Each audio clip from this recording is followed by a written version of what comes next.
Right. Om Agina Timarandasya Ginangana Salakaya Chaksurun Miritam Gena Tasmai Shigurave Namaha Shri Chaitanya Manobhistam Stapitam Gena Bhutale Shvayam Rupagada Mayam Dadati Swapadantikam Namo Vishnu Padaya Krishna Prasaya Bhutale Srimati Bhakti Vedanta Swaminiti Namane Namaste Saraswati Devam Gauravani Pracharane Nivise Sunyavari Paskyacha Deshatarane. So Krishna consciousness is uh it's the real deal. It's full of substance and it purifies. Anything in relationship to Krishna is purifying. And that is exactly what we need as living beings in the material world. We are always in need of purification and freedom from the onslaught of the material nature. Unfortunately, the Mayavadis and impersonalists have no access to this because they deny the form of Krishna. They deny that God has a form. If you deny that, you have nothing. There's no access to the spiritual world. Uh, but if you're a devotee of Krishna, everything in relationship to Krishna is purifying. The river, like the Ganges River, the town, Vrindavan, the literature, the Upanishads, the holy name, everything, and there is so much. And it's purposeful because all of this diversity, whether it's hearing, chanting, eyes, ear, nose, all of our senses have the opportunity to stay in contact with the supreme pure papavidam and enjoy happiness and bliss and love and freedom from the three modes of material nature. Whereas people who are in Mayavadis or impersonalists have no access. It is their choice. It is not coming from Krishna. It is their choice. They are missing out and they desperately are looking for some place to rest their mind, to purify their existence, to increase their sense of happiness. Well, Krishna is giving so much opportunity to everyone, but uh, the biggest villains or obstacles are the Mayavadis and the impersonalists, because in this world today, there are so many philosophers, scientists, religionists, yogis who don't know or don't believe that Krishna is God. They have no knowledge. Uh, and so they are depressed. They are kept down by the modes of material nature. They cannot rise above. They stay contaminated. Therefore, they're unhappy. And their intelligence is cloudy, many branched. They cannot remain apart from material nature. They cannot control their senses. Whereas a simple devotee of Lord Krishna can successfully control his senses because he tastes nectar. He tastes nectar. Anytime he chants the holy name, Hare Krishna, Hare Rama, anytime he contacts Krishna in so many ways that are available to him, he remembers the Lord, and this gives him inner satisfaction, thrill, peace, and freedom from material attachment. Krishna wants everyone to be his devotee. He is the supreme Lord. We seem like we are so many of us, but actually, Krishna is one and he is greater than all of us.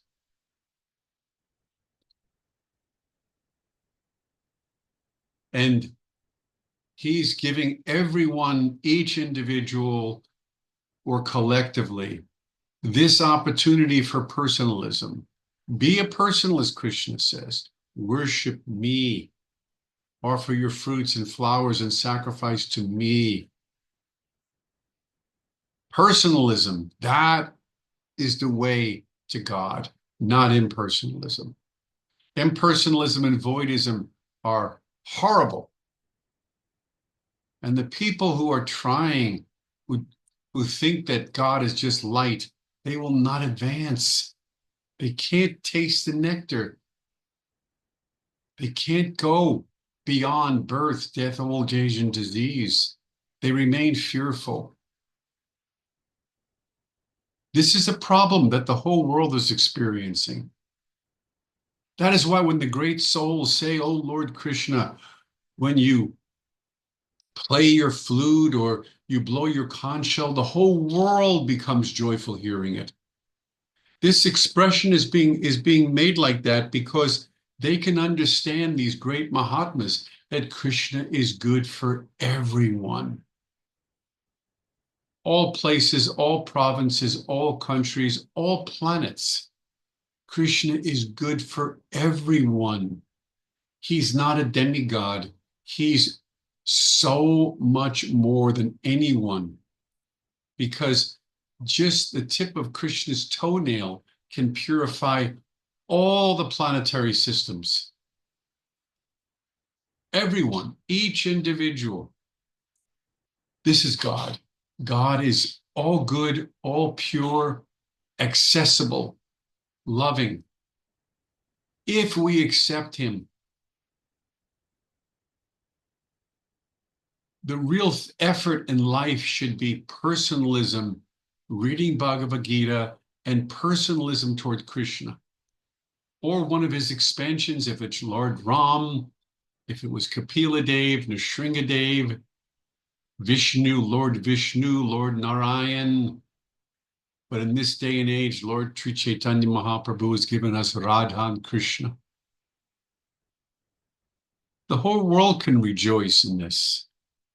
They don't have to be left out in the cold with senseless impersonalism, which is an impossible thing to meditate on. Nobody can meditate on nothingness. It's a fallacy. It's an imperfect philosophy. No one, the mind cannot be made to meditate upon nothing. But the same mind, if given the opportunity to meditate upon the glorious divine pastimes of Krishna, can easily meditate on that all day. Just thinking of the beautiful Lord and his beautiful lips and his eyes and the flute that he plays and the way his eyes move. All day you can meditate on Krishna and feel ecstasy in your heart. So we were made to be personalists, not impersonalism, impersonalists. So impersonalism is a horrible blight to the people. Everyone needs to understand, whether you are Jew, Muslim, Hindu, Christian, Catholic, atheist, it makes no difference, scientist, philosopher, you must become acquainted with this pure Vedic knowledge. And you must understand that the impersonal path and the voidistic path and the atheistic path are recipes for disaster. You cannot be happy in those mentalities. Impossible. Your mind cannot find satisfaction. And if you meditate impersonally and try to think of God as being just light, you'll also not be successful. No one can remain still like that before desire comes into the brain, to the mind.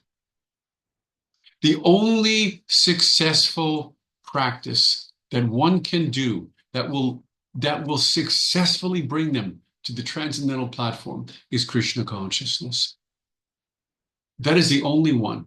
There was, at one time on this planet, there was only one religion, only one.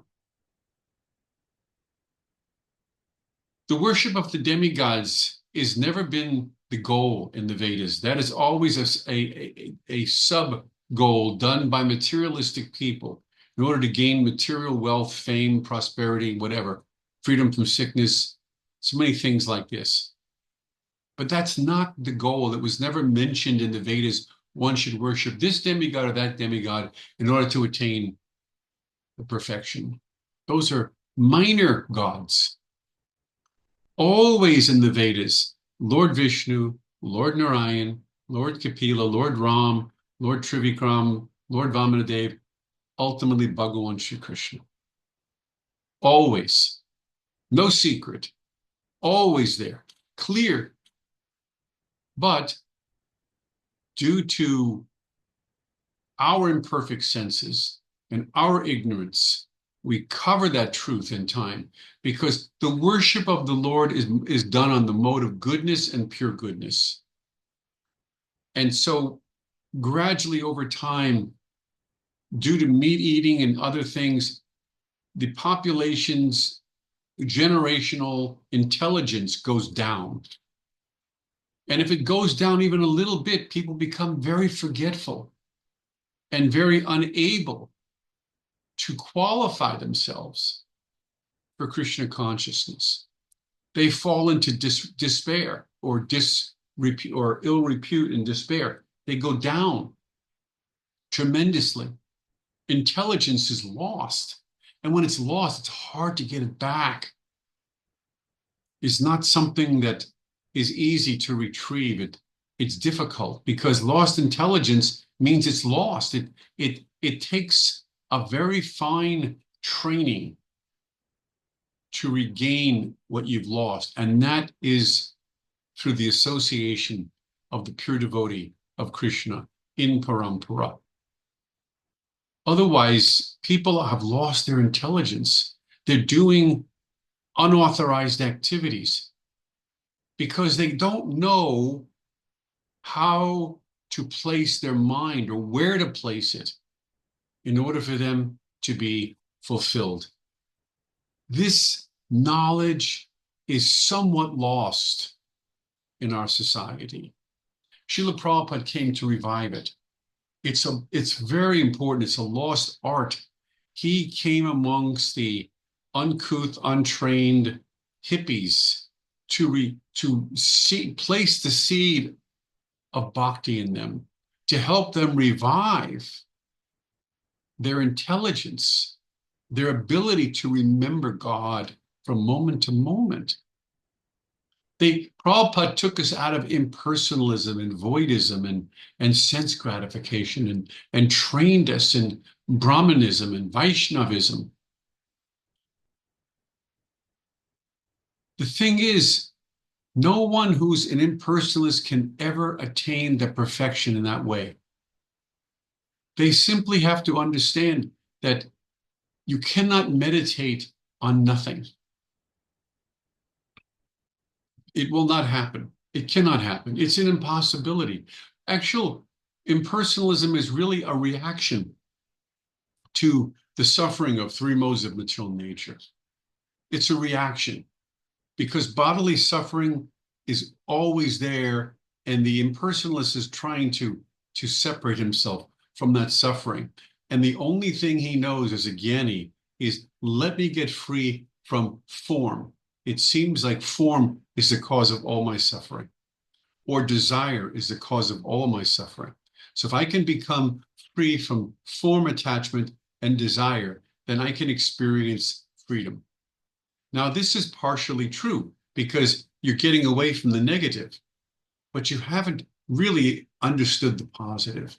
So you can get away from the negative for a short period of time, but if there's nothing for you to do on the positive side, like bhakti yoga or devotional service, you have to come back again into the negative side. And Prabhupada said some of these more elevated yogis, they try to open hospitals and do charitable work because they're trying to remain somewhat detached from gross sense gratification. But truly, the only way to be a saint is to adopt the path of Krishna consciousness and to learn the practice of bhakti, because devotion to God is something that is innate within all of us. It opens the door to reality, to God. It opens the door, the channel to a relationship, an understanding of what our position is and what his position is, and who we are and who he is. And this brings clarity, intelligence, joy, purpose. Everything comes to us this way. Fulfillment. The practice of bhakti yoga, which is personalism, that we're focusing on Krishna the person, far outweighs impersonalism. Impersonalism is the attempt to focus on the Brahman energy of God. And that is not possible, but as devotees of Lord Krishna, we realize that we are that Brahman energy. We are Brahman. We are tiny little portions of Brahman. So we don't meditate upon ourself, but we come to our constitutional position when we are devotees of Krishna. The impersonalist thinks, I am, and he only tries to come to his own constitutional position. And what is the use of that? Because we're already fallen.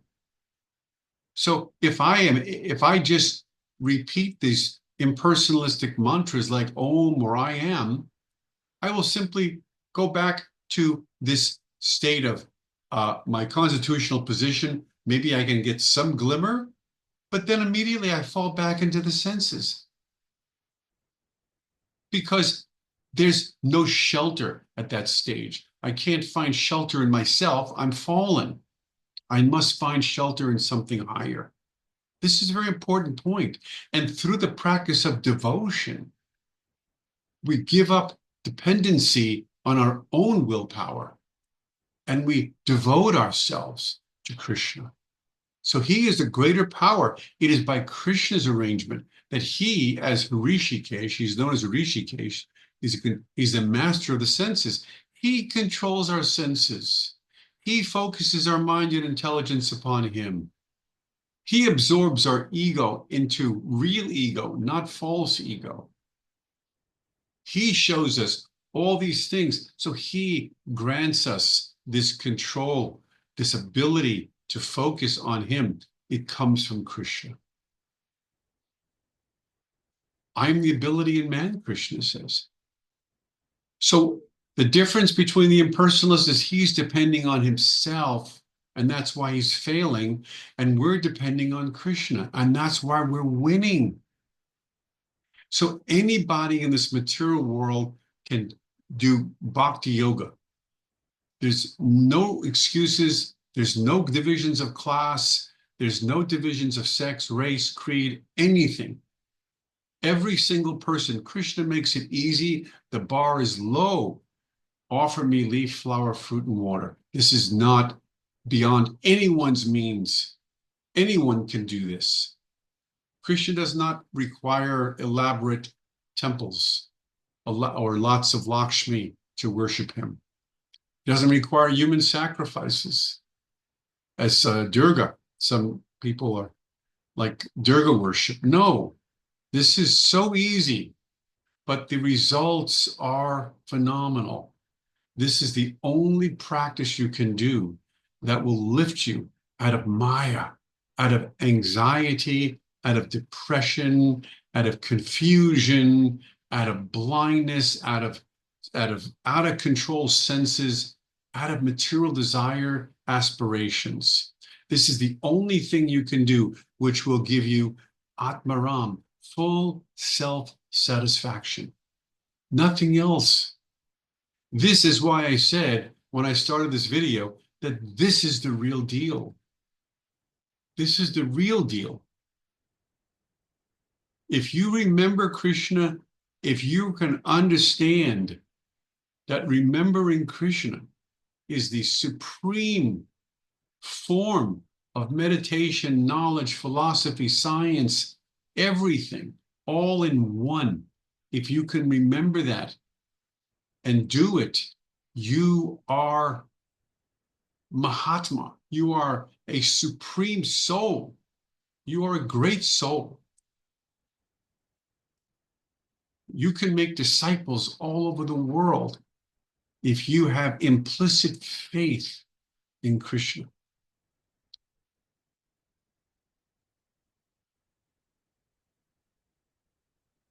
This is the beauty of transcendental life. It's fulfilling.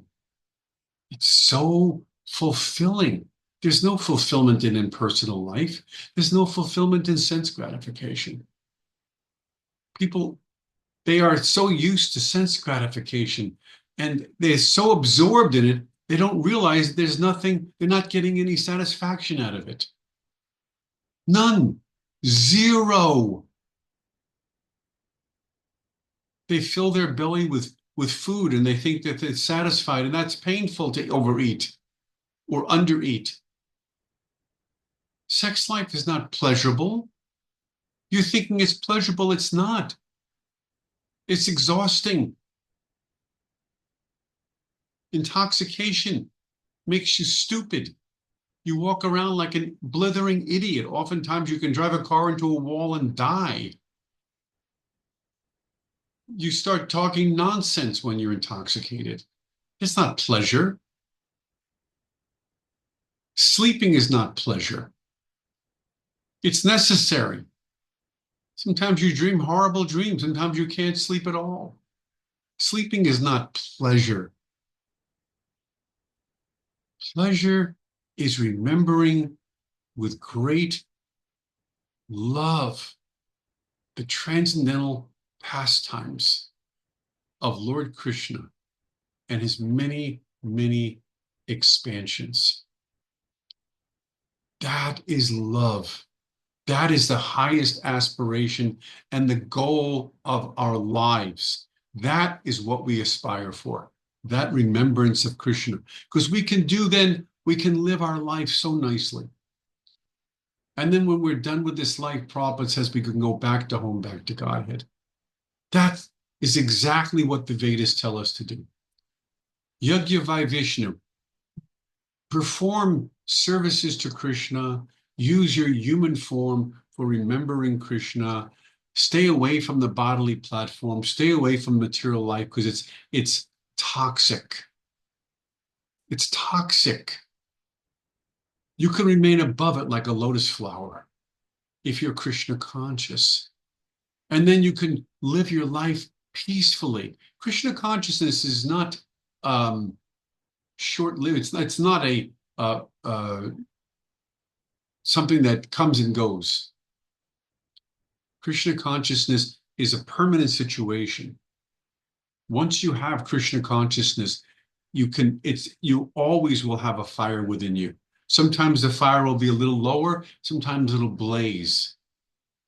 But the fire will always be there and it will not go out. You'll always have protection from the three modes of material nature by the grace of Lord Krishna. He wants to give us shelter. He really does. He wants to give us shelter. He is the shelter, and we need to take shelter of him. That is our relationship with God and our constitutional position. Krishna is the shelter, and we must take shelter of him. And when we do that, and we remember the Lord's form and his beautiful pastimes and glories and activities, we feel like children being held by their mother or father. We feel protected. Every child wants to feel protection. Necessary. And if you have a wife, they want protection from the husband.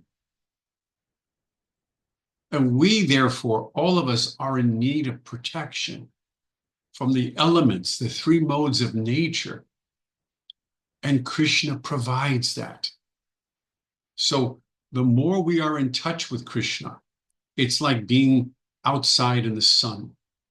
The more we are impervious to bacteria, viruses, sickness, blindness, unhealthy condition, the best place is in the sun. And similarly, the best place for us to be is Krishna consciousness. There's an art to this. It will take time to clean out all this impersonalistic nonsense and conditioning. But by the grace of Krishna, it will happen for all of us who take shelter of him. All this nonsense is erased, and Krishna comes pouring in with every bit of his mercy and potency.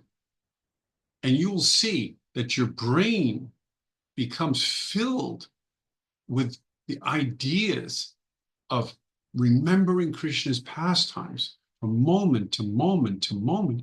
Everything will remind you of him.